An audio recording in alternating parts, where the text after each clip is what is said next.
Second year के student का कल हमने टॉपिक पढ़ा था।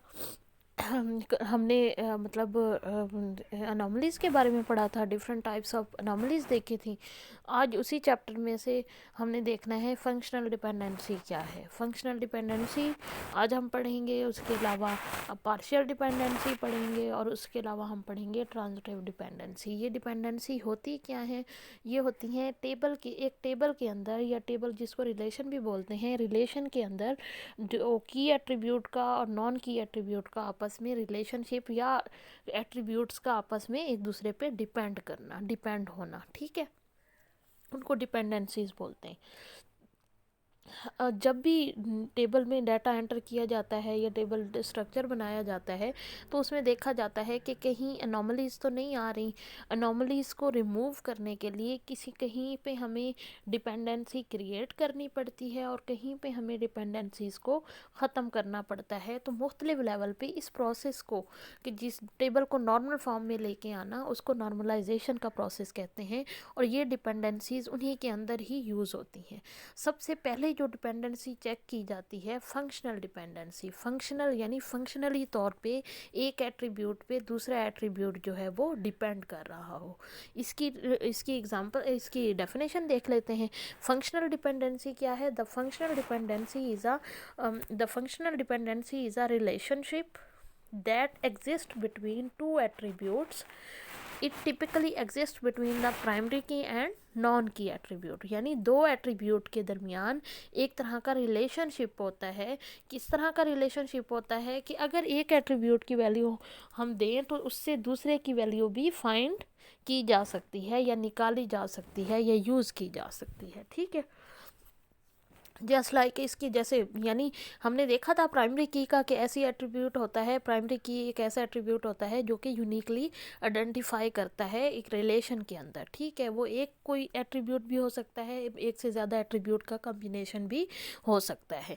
तो it typically exist between the primary key and non key attribute within a table. एक टेबल के अंदर जितने भी नॉन की एट्रीब्यूट हैं वो अपनी प्राइमरी की पे फुल्ली डिपेंडेंट हों, उसको फंक्शनल डिपेंडेंसी बोला जाता है, ठीक है। जैसे एक टेबल है, उसके अंदर एक एट्रीब्यूट है x और दूसरा एट्रीब्यूट है y। तो डिपेंडेंसी को ऐसे शो किया जाता है कि x डिपेंडेंट है y पे या y डिपेंडेंट है, इसको ऐसे show, the left side of F D is known as determinant and the right side of the production is known as dependent. जो राइट साइड है वो डिपेंड कर रहा है, यानी y डिपेंड किस पे कर रहा है? x पे। और x डिटर्मिनेंट है, y क्या है? डिपेंडेंट है। यानी एक ऐसा एट्रीब्यूट है जो x प्राइमरी की एट्रीब्यूट हो सकता है और y जो है वो नॉन की एट्रीब्यूट है। तो x जो है वो डिटर्मिनेंट है और y जो है वो क्या है? डिपेंडेंट है। इसकी एग्जांपल देख लेते हैं। एक हमारे पास टेबल है, क्या नाम है उसका? एम्प्लॉय के नाम का, ठीक है। उसके एट्रीब्यूट कौन कौन से हैं ये आप देख लो। उसके एट्रीब्यूट हैं employee ID, employee name, employee address, उसका फ़ोन नंबर हो सकता है और भी बहुत सारे एट्रीब्यूट हो सकते हैं। ये इसमें चंद एक दिए हुए हैं, ठीक है। तो एम्प्लॉय आईडी जो है वो एट्रीब्यूट जो है वो यूनिकली पूरे टेबल में, एम्प्लॉय आईडी अगर पता हो तो उससे एम्प्लॉय का नेम भी फाइंड किया जा सकता है, एम्प्लॉय का एड्रेस भी फाइंड किया, यानी उसके बाकी सारे एट्रीब्यूट जो हैं वो डिपेंडेंट जितने भी होंगे वो उस पर वो उसको एसोसिएट कर रहे होंगे और उस पर फंक्शनली क्या होंगे? डिपेंडेंट होंगे, ठीक है। तो एम्प्लॉय आईडी एट्रीब्यूट जो है वो यूनिकली आइडेंटिफाई कर रहा है एम्प्लॉय नेम एट्रीब्यूट को और एम्प्लॉय टेबल में जितने भी बाकी हैं। Because if we know the employee ID we can tell that employee name associated with it. तो इस फंक्शनल डिपेंडेंसी को किस तरह से लिखा जाता है? एम्प्लॉय आईडी पे डिपेंड कर रहा है क्या? Employee name. इसी तरह कॉमा लगा के आप एम्प्लॉय का एड्रेस भी लिख सकते हो, इसी तरह कॉमा लगा के एम्प्लॉय का फ़ोन नंबर भी लिख सकते हो। तो कह सकते हैं कि एम्प्लॉय नेम जो है फंक्शनली डिपेंडेंट है किस पे? एम्प्लॉय आईडी पे। तो दो तरह की फंक्शनल डिपेंडेंसी हो सकती है, एक ट्रिवियल फंक्शनल डिपेंडेंसी और दूसरी नॉन ट्रिवियल है। ट्रिवियल फंक्शनल डिपेंडेंसी क्या है? कि डायरेक्टली ही डिपेंड कर रहे हों। जैसे एक टेबल है जिसमें दो कॉलम हैं, एम्प्लॉय आईडी और एम्प्लॉय नेम। एम्प्लॉय आईडी पे डिपेंडेंट है, यानी एम्प्लॉय आईडी जो है फंक्शनली डिपेंडेंट है दो पे। एम्प्लॉय आईडी जो है वो एम्प्लॉय आईडी पे डिपेंड कर रहा है, एम्प्लॉय नेम जो है एम्प्लॉय नेम पे डिपेंड कर रहा है। तो ये employee ID is a subset of employee ID and employee name. ठीक है, तो ये हो गया ट्रिवियल डिपेंडेंसी। जबकि नॉन ट्रिवियल फंक्शनल डिपेंडेंसी क्या होती है कि जितने भी ए यानी ए डिटर्मिनेंट है बी का या बी डिपेंड कर रहा है ए पे, has a non trivial function dependency B is not a subset of A, यानी बी ए का हिस्सा नहीं है। एग्जाम्पल देख लो, जैसे एम्प्लॉय आईडी है, एम्प्लॉय नेम जो है एम्प्लॉय आईडी पे डिपेंड कर रहा है, जबकि एम्प्लॉय की डेट ऑफ बर्थ जो है अगर वो नेम पे डिपेंड कर रही है तो ये नॉन ट्रिवियल डिपेंडेंसी है, यानी डायरेक्ट वो नहीं कर रहा। आईडी नेम जो है आईडी पे कर रहा है और डेट ऑफ बर्थ जो है वो नेम पे डिपेंडेंट है। ठीक है, ये हो गया हमारा फंक्शनल डिपेंडेंसी। फंक्शनल डिपेंडेंसी में देखा क्या जाता है कि जितने भी नॉन की एट्रीब्यूट होंगे वो सारे डिपेंडेंट होने चाहिए की एट्रीब्यूट पे विद इन अ टेबल। ठीक है, तो उसकी एग्जांपल भी मैंने बता दी, आप उसमें से भी देख लोगे। नेक्स्ट वन है पार्शियल डिपेंडेंसी। हम पार्शियल डिपेंडेंसी को देख लेते हैं। पार्शियल डिपेंडेंसी क्या है और उसका क्या पर्पस होता है, क्यों वो कहाँ पे इस्तेमाल होती है। जो फंक्शनल डिपेंडेंसी है वो फर्स्ट नॉर्मल फॉर्म में, यानी नॉर्मलाइजेशन के प्रोसेस में मुख्तलिफ स्टेप्स हैं। तो फर्स्ट स्टेप में फंक्शनल डिपेंडेंसी को चेक किया जाता है, सेकंड स्टेप में पार्शियल डिपेंडेंसी को, और थर्ड स्टेप में ट्रांजिटिव डिपेंडेंसी को रिमूव किया जाता है, जिसकी वजह से जो है वो पार्शियल यानी ट्रांजिटिव डिपेंडेंसी मौजूद ना हो। Partial dependency occurs when a non prime attribute is a functional dependent और पार्ट ऑफ अ कैंडिडेट की। फॉर एग्जांपल एक हमने बनाई ऐसी की बनाई, प्राइमरी की बनाई या कैंडिडेट की बनाई जिसके दो पार्ट हैं। ठीक है, दो पार्ट से मुराद ये है जैसे स्टूडेंट आईडी भी और साथ में प्रोजेक्ट नंबर भी, मैंने इन दोनों को मिला के एक प्राइमरी की बना ली। ठीक है, यहाँ देख रहे हो टेबल, प्रोजेक्ट नंबर को और स्टूडेंट आईडी को, यानी अब एक प्राइमरी की क्या हो गई, student ID plus project number.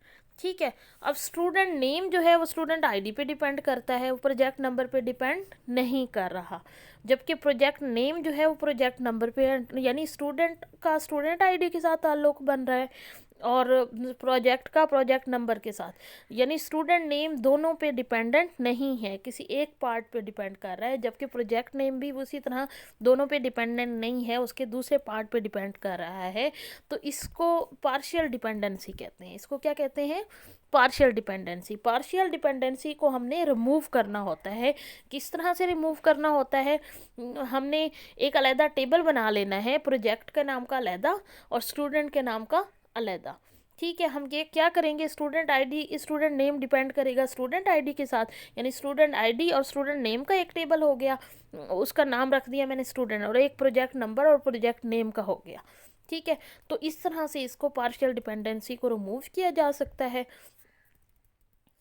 ये हो सकता है स्टूडेंट इन्फो का और प्रोजेक्ट इन्फो का, स्टूडेंट आईडी, प्रोजेक्ट नंबर और स्टूडेंट नेम, जिसमें स्टूडेंट आईडी जो है वो यानी हमने वो जो टेबल है उसका सोल्यूशन क्या निकाला, स्टूडेंट आईडी, प्रोजेक्ट नंबर और student name. Student name student ID पे डिपेंड कर रहा है, प्रोजेक्ट नंबर जो है वो भी स्टूडेंट आईडी पे डिपेंड कर रहा है। दूसरा टेबल हमने बनाया प्रोजेक्ट इन्फो के नाम से, इसमें क्या किया, प्रोजेक्ट नेम जो है वो डायरेक्टफुली प्रोजेक्ट नंबर को हमने प्राइमरी की बना दिया। ठीक है, और प्रोजेक्ट नेम डिपेंड कर रहा है अपने प्राइमरी की पे। स्टूडेंट इन्फो में ये याद रखो मैंने सिर्फ स्टूडेंट आईडी को प्राइमरी की बनाया है। ठीक है, प्रोजेक्ट नंबर इधर जहाँ पे प्रोजेक्ट इन्फो में मैंने आपको बताया कि प्रोजेक्ट नंबर प्राइमरी की है, और इधर ये क्या हो जाएगा, प्रोजेक्ट नंबर ये फॉरेन की हो जाएगा, और फिर ये किस फॉर्म में आ जाएगा, सेकंड नॉर्मल फॉर्म में।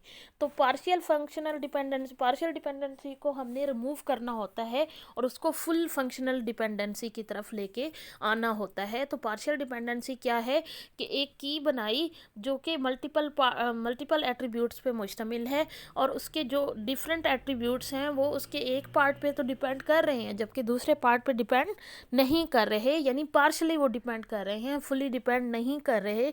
तो उसका हल ये निकालेंगे कि हम एक नया टेबल क्रिएट कर लेंगे, जो डिपेंडेंट होंगे उनको उनकी अपनी की के साथ उसको की बना लें, जो इंडिपेंडेंट है उसको की बना लेंगे, जो डिपेंडेंट है वो उसका दूसरा अल्टरनेट हो जाएगा।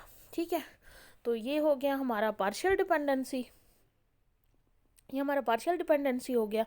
नेक्स्ट हम देखते हैं ट्रांजिटिव डिपेंडेंसी। ट्रांजिटिव डिपेंडेंसी क्या होता है, सबसे पहले फंक्शनल डिपेंडेंसी आपने क्रिएट करनी होती है। टेबल आपने इस तरह का बनाना है और उसमें की ऐसी चूज़ करनी है जो फिर फुली डिपेंडेंट हो और आईडी हो, यानी हर टेबल की एक प्राइमरी की होनी चाहिए और नॉन की एट्रीब्यूट हो, ठीक है।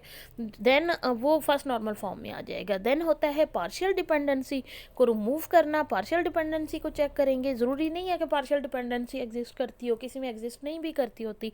तो पार्शियल डिपेंडेंसी क्या है कि आपने की ऐसी बनाई जिसमें हाफ स्टूडेंट, हाफ जो एट्रीब्यूट है या कुछ एट्रीब्यूट हैं जो उसके हाफ पार्ट पर डिपेंड कर रहे हैं, बाकी हाफ पार्ट पर डिपेंड नहीं कर रहे। जिस पे डिपेंड कर रहे हैं उसको लेके अलग से एक टेबल बना दोगे, ठीक है। ये आपका सोल्यूशन हो जाएगा पार्शियल डिपेंडेंसी का। पार्शियल डिपेंडेंसी ख़त्म करके फुल फंक्शनल डिपेंडेंसी क्रिएट कर लोगे। देन अब हम चलते हैं ट्रांजिटिव डिपेंडेंसी की तरफ। What is transitive dependency? Transitive dependency क्या है? When an indirect relationship causes functional dependency it is called transitive dependency. जब कोई इनडायरेक्ट रिलेशनशिप हो, आपने ट्रिवियल रिलेशनशिप की बात की या नॉन ट्रिवियल की बात की, नॉन ट्रिवियल है लेकिन वो या ऐसा रिलेशनशिप है जो डायरेक्टली अपनी प्राइमरी की पे डिपेंड ना कर रहा हो, यानी वो एक नॉन की एट्रीब्यूट दूसरे नॉन की एट्रीब्यूट पे डिपेंड कर रहा हो, और जबकि जो दूसरा नॉन की एट्रीब्यूट था वो अपने की एट्रीब्यूट पे डिपेंड कर रहा हो, इसको कहते हैं ट्रांजिटिव डिपेंडेंसी। आपने चेक करना है कोई ऐसे एट्रीब्यूट तो नहीं है जो इनडायरेक्टली डिपेंड कर रहे हो अपनी की पे, डायरेक्ट ना कर रहे हो। तो उसके लिए आप क्या करोगे? उसके लिए आप ट्रांजिटिव डिपेंडेंसी को ख़त्म करोगे। क्या करोगे? If P is determinant of Q and Q is determinant of R, then P is determinant of R is a transitive dependency। कि क्योंकि R जो है वो इनडायरेक्टली P पे डिपेंड कर रहा है, तो इस ट्रांजिटिव डिपेंडेंसी को आपने थर्ड नॉर्मल फॉर्म में ख़त्म करना है। जैसे ये एग्जांपल है मूवी लिस्टिंग के नाम से, ठीक है। उसमें मूवी आईडी है, लिस्टिंग आईडी है, लिस्टिंग टाइप है, डीवीडी प्राइस है। तो इसमें क्योंकि ट्रांजिटिव डिपेंडेंसी है, क्या है कि लिस्टिंग आईडी मूवी आईडी पे डिपेंड कर रहा है, जबकि लिस्टिंग टाइप जो है वो लिस्टिंग आईडी पे, और लिस्टिंग आईडी मूवी, यानी इनडायरेक्टली लिस्टिंग टाइप जो है वो मूवी आईडी पे डिपेंड कर रहा है। तो उसका हल ये निकालेंगे, लिस्टिंग का अलग टेबल बनाएंगे और मूवी का अलग टेबल बनाएंगे। क्या करेंगे? लिस्टिंग का टेबल जो होगा, लिस्टिंग इन्फो का जो टेबल होगा उसमें लिस्टिंग आईडी प्राइमरी की होगी, लिस्टिंग टाइप जो है वो उसकी नॉन की होगी, ठीक है। जबकि जो मूवी का होगा, movie ID, listing ID and DVD price, ठीक है। तो इस तरह से कर लेंगे, ठीक है। ये आपका हो गया लिस्टिंग का और वो आपका हो गया मूवी का। तो इस तरह से इसका सलूशन निकाला जाता है कि जिस पे इनडायरेक्टली डिपेंड कर रहा हो उसको अलग कर लेंगे, और यानी जिस पे डायरेक्टली डिपेंडेंट है वो टेबल अलग बना लेंगे।